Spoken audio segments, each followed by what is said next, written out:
British పాలనలో 200 ఏళ్ల తర్వాత బానిస శృంఖలాలను చీల్చుకొని స్వాతంత్ర్యం పొందిన మన దేశం సర్వసత్తాక ప్రజాస్వామ్య గణతంత్ర రాజ్యంగా అవతరించిన రోజు 1950 జనవరి 26వ తేదీ నాటి నుంచి భారత రాజ్యాంగం అమల్లోకి వచ్చిన శుభదినం.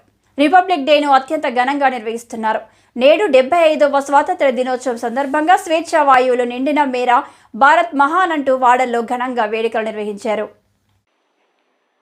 కాకినాడ జిల్లా కరప మండలం కొంగోడు గ్రామంలో జనవరి 26 రిపబ్లిక్ డే సందర్భంగా గ్రామ సర్పంచ్ నక్కా బాబు, వైస్ ప్రెసిడెంట్ వనం నారాయణరావు, పంచాయతీ సెక్రటరీ డి దుర్గా భవానీ జాతీయ పతాకాన్ని ఆవిష్కరించారు.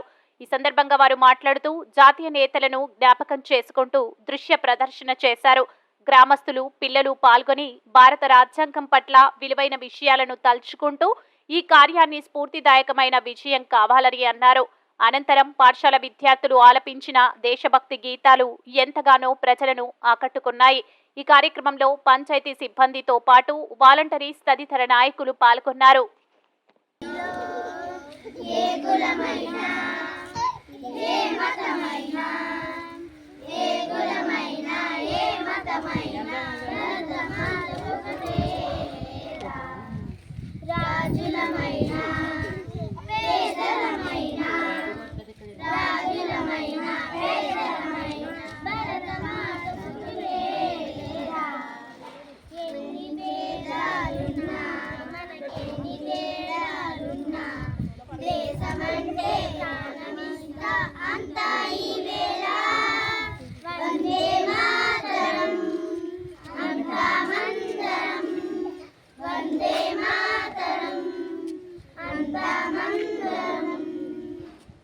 Okay, thank you.